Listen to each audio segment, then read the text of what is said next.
All right, yes. So first of all, before we dive into the video, if you've been waiting for this video, because the videos are on a day-to-day basis, then I would highly advise, and I would suggest as well, recommend even, that make case studies on the videos. As in, if you have 24 hours before the next video is online. So in that time, if you have the time, of course, and even if you're watching not in the current enrollment and you're watching in an older enrollment, then take your time to watch one video and then move on to the next video. Don't watch the forecast just yet, the breakdowns just yet. It is your first enrollment. Only focus on that video for that 24 hours. After this enrollment, then you can go into the forecast, breakdown, whatever you want to do. But for this 24 hour and every 24 hour afterwards, focus on the next enrollment video. So the next video on order flow, for example, only focus on order flow for 24 hours and then move on to the next thing, And that is how I would recommend you to go through it. So if you have nothing to do, you're waiting a little bit, then watch the video again, make a case study, for example, share it with me.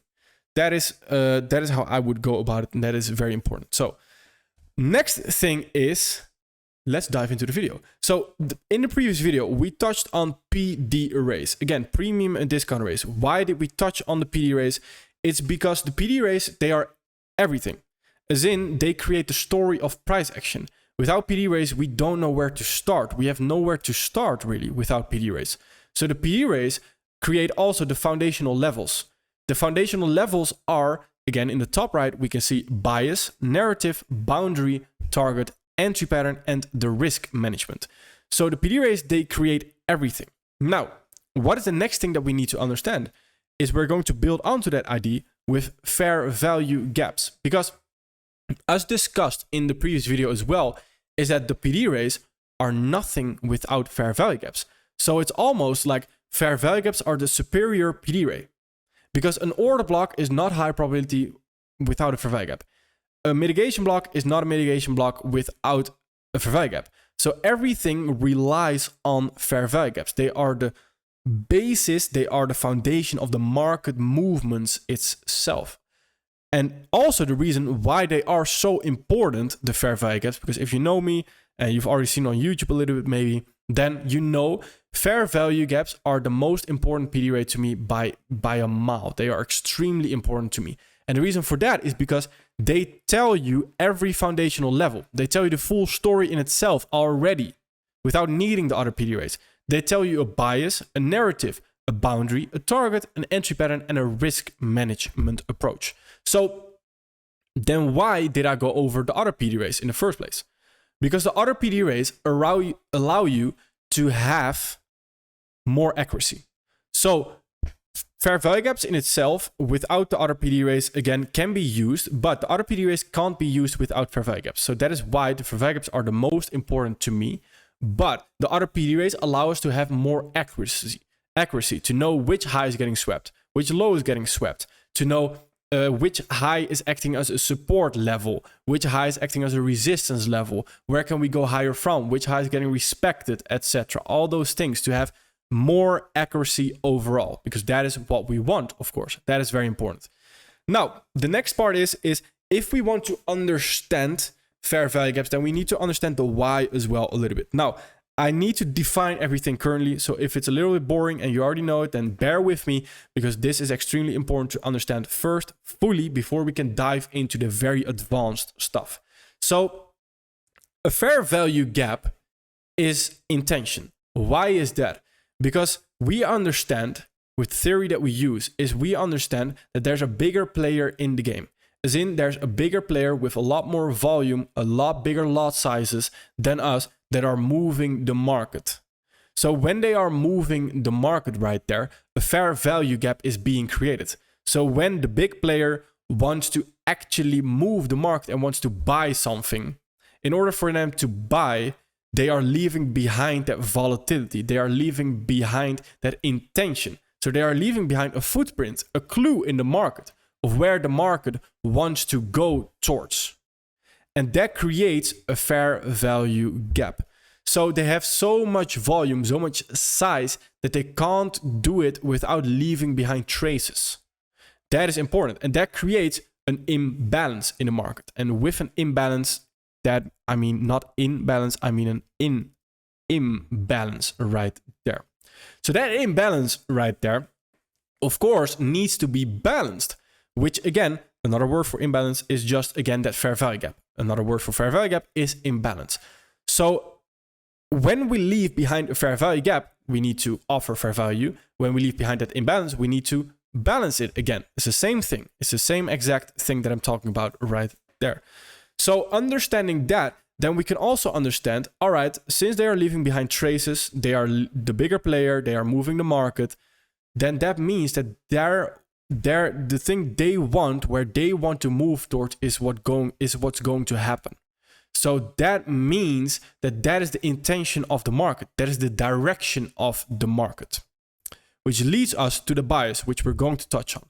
Now, right here, let's first understand the next thing is, again, the 3-candle pattern. Because understanding the 3-candle pattern of the fair value gap, and again, that might seem very basic, but this is something you need to understand, because this is going to be extremely advanced. So right here, we understand 1, 2, 3. That creates a fair value gap. Once the 3rd candle closes right there, it creates the actual fair value gap. So the 1st and the 3rd candle. So the 1st and the 3rd candle can be an expansion phase, can be a consolidation, whatever it is. As long as we understand that the 2nd candle of any fair value gap being created is always the expansion phase. So this 2nd candle creates the body of the fair value gap right there, because that is the expansion phase of a fair value gap. That is important to understand. And then the 3rd candle again creates the actual fair value gap. So when I say that we are creating the expansion phase, or we are seeing the expansion phase of a potential fair value gap, then I'm referring to that 2nd candle right there of a potential fair value gap. So a fair value gap where the 3rd candle has not even been created just yet, because that will add on to something that we're going to touch on later on, is that the market is already taking into account and it's already predicting where the next fair value gap is going to happen. It already knows where the next fair value gap is going to be created. So we also need to know where the next fair value gap is going to be created. So that is how we can view that, is through the 3-candle pattern. And that is how we can know where the fair value gap is going to be created. All things we're going to go over. So again, we touched on the fair value gaps being intention. So if we look at these fair value gaps right there, we have bullish fair value gaps. They are getting respected, and we create new bullish fair value gaps of those. We trade into those right there, and then we continue higher. And that is what we're constantly doing right there. And eventually to the right, we continue higher right there. All right, so if we just followed the bullish fair value gaps right there, then what did we do? We knew the direction of price. The direction of price is your bias. So the first foundational level we have already gone over. Of course, we're going to go way more in depth than that, but the bias is the first foundational level. It's the first thing in your trading. Where is price going to go to?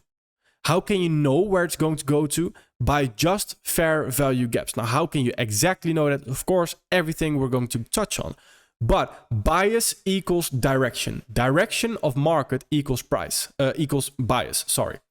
So the direction of the market is either bullish or bearish. So where are we going to go to? Bullish or bearish? All right. Then if we are bullish, then we want to see bullish fair value gaps, of course. If we are also bullish and we have a bullish bias, then we are always targeting a premium array. If we have a bearish bias, so a bearish intention, then we always target a discount array. That is important. So the fair value gaps just very simply told us right there that the bias was bullish. So the direction, the intention was overall bullish. All right, that's interesting. Now, if we now do something even more interesting and we mark out the swing lows, every swing low that was responsible for the fair value gap. So this fair value gap right there got created by this swing low, because that's the most recent swing low that came before the fair value gap being created.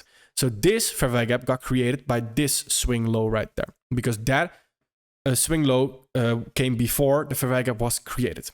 This didn't create a fair value gap right there. It was this swing low.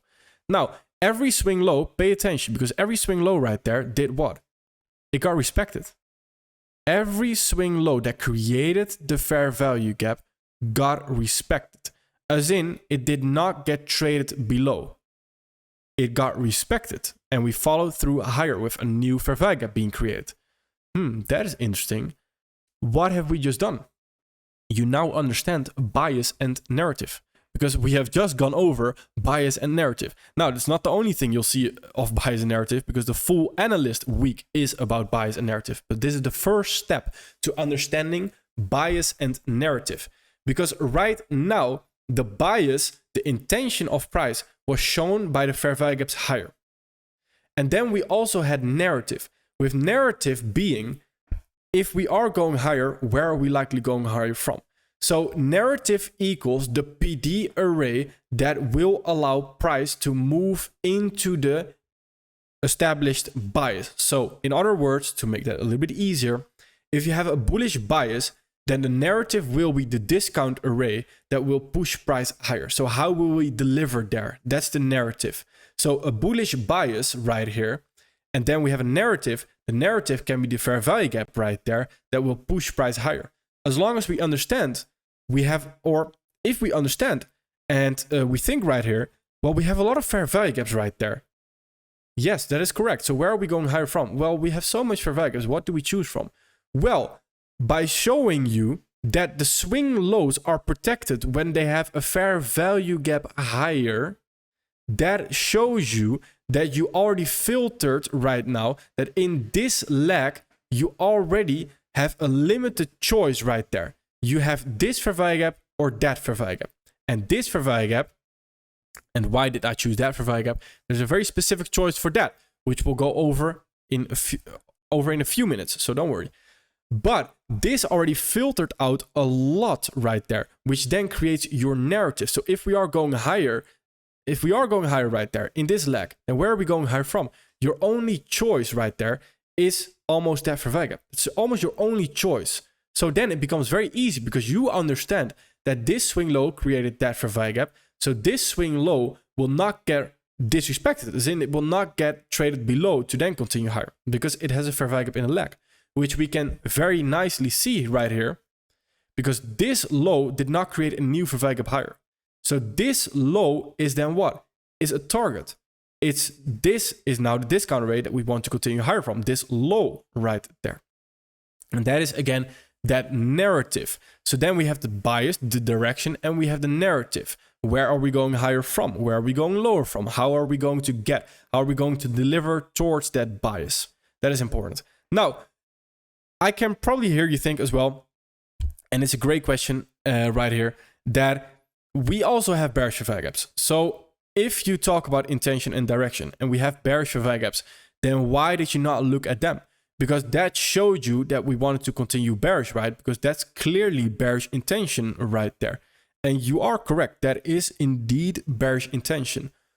That leads me to the next point though, because now we need to understand the timeframes. Understanding the timeframes comes at an understanding first of why we use certain timeframes. Institutions and big players that I refer to as institutions, etc., they refer to the higher time frame always, because the orders are too large to get filled in on a 1 minute time frame, on a 5 minute time frame. It's not going to work. So the higher time frame is something they are referring to. The higher time frame is the 4-hour time frame and above. So that is the 4-hour, daily, weekly, and monthly. Now, you only need the monthly, weekly, daily, 4-hour, 1 hour, 15 minute, 5 minute, and 1 minute time frame to your disposal. You don't need anything more. You don't need anything less. Well, you can use less if you want to, but you don't need anything more. That is quite important. Now, with anything less, I just refer to what entry pattern you want to use and what entry time frame you want to use overall, which is something we're going to go into later. But I don't want you to not use the monthly, weekly, daily, 4-hour, and etc. We need to use these exact time frames right there. Now, if you're later on going to confirm a 1 minute trade or a 1 hour trade, that's up to your personal liking. And that's something we're going to go into later on. But that's what I need you to understand, that these time frames, just use those time frames. Just blatantly copy me. So right here, why we need to understand that is because the higher time frame will rule. As in, if we have a monthly fair value gap and we have a weekly fair value gap, then the monthly fair value gap is the stronger fair value gap. Because the higher the time frame, the stronger the fair value gap. So that is important to understand first of all. And then we need to understand how we can sort of maneuver within the time frames itself. So if we zoom out a little bit and we first go into the monthly time frame, then we can see that we have a monthly fair value gap right there, higher. So overall here, what we already saw on the monthly time frame is that we just have bullish intention. So on the long term, we are just bullish right here. Which, if we then go into the weekly right there, we also see this weekly fair value gap being created right there. Shows bullish intention. Then, the most important one is this weekly bullish fair value gap right there. All right, that is quite interesting. Because that right there shows us bullish intention. Okay. So at that moment in time, once we have this bullish weekly fair value gap, we now have a lot to play around with. Because we can trade towards that weekly fair value gap. We can also trade off of it. And if we are bullish, so we again start with the foundational levels. We start with the bias. We are bullish right now because we have that bullish fair value gap. So that tells us the intention is bullish. Perfect. Then we want to target a premium array. What did we went over? What did we go over? A premium array is that previous week high right there, which creates this narrative as well. Because if we are going higher, where are we going higher from? What are we going to target then? All right, we have this discount array, that fair value gap, that is where we're going higher from. We have that previous week high to then target right there. Okay, that is very, very interesting. So that already led to our bias and our narrative. Okay, so right now, why did those bearish fair value gaps not hold? Because we are pushing higher off of a weekly fair value gap. So we need to understand what the higher time frame is telling us first. So that is why you saw me go from the monthly to the weekly right there. Because if we had a monthly fair value gap right there that we already came into, then I wouldn't go into the weekly right there because I already understand that the higher time frame rules. So the weekly here rules. So same example, if we go into the daily time frame right here, what do we see? We have this bearish fair value gap that is sitting right there. Small daily bearish fair value gap right there. Okay, that is quite interesting. Now, why did that daily bearish fair value gap not hold? Because that daily bearish fair value gap, right, that showed intention. That showed intention. And Ari also just told me right there that swing lows with fair value gaps in the leg right there, they should hold, right? Yes, correct. But this is where the understanding of timeframes comes in, which is a skill in itself, understanding timeframes and where the fair value gaps are. This is going to take you a while probably to fully understand, because once you are live trading, this is going to be constantly monitoring what are the fair value gaps doing.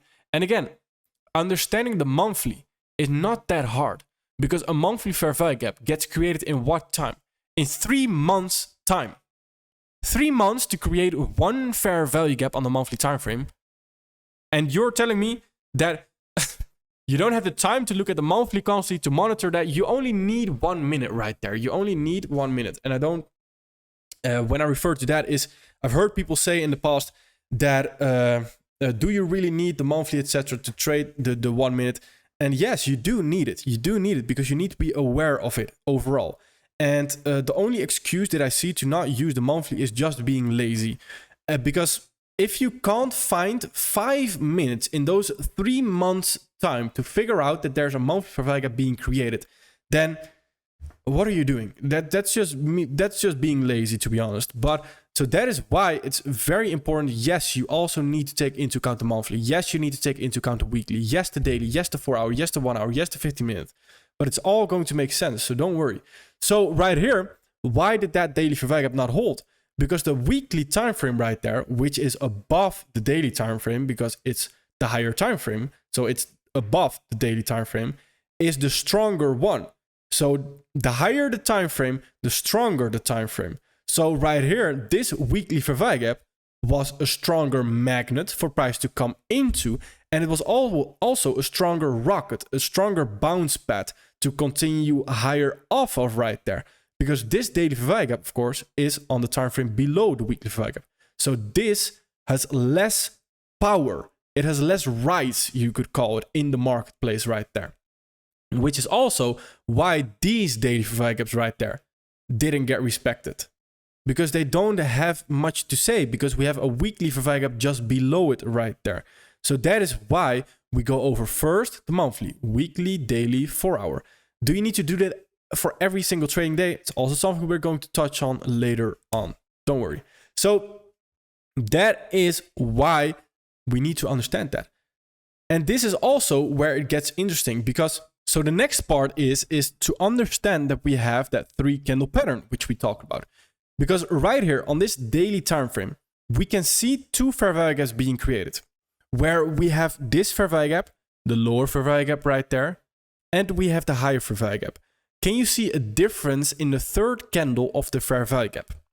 The third candle of the first fair value gap being this candle, the expansion, a new expansion candle right there. Where the third candle of the second fair value gap higher, which is this one right there, is doing what? It's a consolidation, it's a bearish candle right there. That indicates in itself already that price is taking into account the fair value gap that is being created right there, because it wants to trade into it right there. That is important, because price, when it moves higher, creates fair value gaps. It's not that it ignores those fair value gaps. No, price already predicts and anticipates the fair value gaps being created in the future. The future fair value gaps are already taken into account. That is the same thing that we want to do right there. So we also want to already take into account the future fair value gaps that are being created. So right there, once we have this daily fair value gap being created right there, and we have a candle like this, that is where the third candle, which is what we're going to touch on in candle signs, is a little bit tricky to trade. Because that third candle is preparing price. It's already taking into account the daily fair value gap it's creating right there. Will we push higher off of that daily fair value gap? No, not right there. And we can see why, and that's something we're going to go into in candle signs later on. But right there, because very simply said, we also have this weekly fair value gap below it. So there's a higher probability of coming into that weekly fair value gap to then continue higher. So right there, we have the daily now in context. The daily is in context of the weekly time frame, because everything that's happening on daily, we can basically ignore right here, because we're just looking at higher prices of this weekly fair value gap right there. All right, interesting. Then the next part is the 4 hour. So what can we see on the 4 hour? And now you can see the reason why I marked out this 4 hour fair value gap, because it's the same premise as that we just used on the daily and the weekly time frame, where if we go into the 1 hour, we saw these 1 hour fair value gaps right there. Those 1 hour fair value gaps did not hold. Why? Because there's a 4 hour fair value gap below those 1 hour fair value gaps. Again, the higher the time frame, the stronger the magnet and the stronger the bounce pad. So that is important. The stronger everything, the higher the time frame, the stronger the PD array in itself. So right there, we can see that we are now following through on just 4 hour fair value gaps overall. Now it gets very interesting, because if we go back into the 1 hour right here, on the 1 hour, we can see that we had this fair value gap being created right there, which we can again see with the 3 candle pattern that we overall talked about. But if we read the story that goes before it actually, because we understand that this daily fair value gap right there that we had just determined, this daily fair value gap, these daily fair value gaps are likely not pushing price higher. All right, that's quite interesting. So what is it reaching for? That weekly fair value gap most likely. All right, so that creates what? That creates a bias, because you've now established a bias. Short-term bias is trading into the weekly fair value gap right there, which on the 1 hour you can perfectly see, Because on the 1 hour, you see the fair value gaps, the bearish fair value gaps right there, pointing towards the weekly fair value gap. They are telling you, hey, we want to trade into the weekly fair value gap right there, which is exactly what we're seeing right here. Fair value gap respected. With respected, I mean that we are continuing lower. We are creating new fair value gaps lower off of that. Then right here, what are we seeing there? Fair value gap right there. And maybe you're sticking into that one as well. Getting respected with what? The mitigation block right there, which allows us to have more accuracy, which is why we are not using this fair value gap right there, which is why we're using that one. So that allows us to have more accuracy, and which is also the reason why we wouldn't want to use a fair value gap that is very high in this leg. Because there's no reason to come back above those fair value gaps that are overlapping with the PD array. That's something we're going to go into as well. Then the next part is that we have this fair value gap sitting right there, which we see we have a sting into and we continue lower, creating what? A new fair value gap right there. That new fair value gap that is trading lower right there, that is then again your new narrative. Where are we going lower from? Well, this fair value gap right there, which is this swing high, leaves behind that swing high, and then we continue lower off that, knowing that we won't come back above this high right here. And then we continue lower off of that, then we reach the target, which is the weekly fair value gap. And what can we see right now? Let's pay attention to the details. Because right here, we can see this 1 hour fair value gap is now not creating a new 1 hour fair value gap lower. Okay. So again, we already knew that the weekly fair value gap might have a rejection, etc. But how can we confirm this? This is now getting very interesting because right now, this did not create a new fair value gap lower. So we create a new bullish fair value gap higher. So what is the intention? The intention overall at that moment in time is being bullish right there, with knowing that the weekly fair value gap is sitting right there. So then we eventually push higher, create new fair value gaps right there, trade into this fair value gap as well. That is overlapping actually with that high, or not exactly overlapping, but we have that high that we also trade into, which leads me to the next point right there, because we had this 1 hour fair value gap, but we also had the 4 hour fair value gap sitting right there. And you just told me, Ario, that if we have this 4 hour fair value gap, then we might want to trade into that. Yes, this is where the 3 candle pattern, where that candle signs, which we're going to go into later on as well, becomes very interesting. Because right here at this moment in time, look how this next candle closes right there. That next candle, is it prepared? Is this candle being prepared to trade into the lower fair value gap that is sitting right there? No. Because compare this candle to, for example, a candle like this candle, where it's trading very high, long wick. This is just expanding right there. So it's not preparing price to trade into that 4 hour value gap to then continue higher. If it happens, it happens, and we look to trade off of that. But that is a first sign that we do not want to come into that fair value gap lower right there. And we already want to continue off this 1 hour fair value gap right there to then continue higher. So that is when you don't see that fair value gap being traded back into, which leads me to the next point. Because right there, this fair value gap is the daily fair value gap, which we're coming into right there. So we're coming into that daily fair value gap. But as we can see at that moment in time, we also could make the argument that we are not preparing to trade into this 4 hour fair value gap right there, which I would definitely agree with you. The only difference is that we're now coming into something on the time frame above it again, which is where you can expect that rejection of that fair value gap, that bearish fair value gap. And then at that moment in time, you are reading the fair value and the liquidity story again. This fair value story is, the first story is that we're coming off this daily fair value gap. All right, we have this daily fair value gap. We have this bearish 1 hour fair value gap. We have this 4 hour fair value gap. So there's a lot of premium and discount arrays in the form of bearish and bullish fair value gaps in close proximity to one another.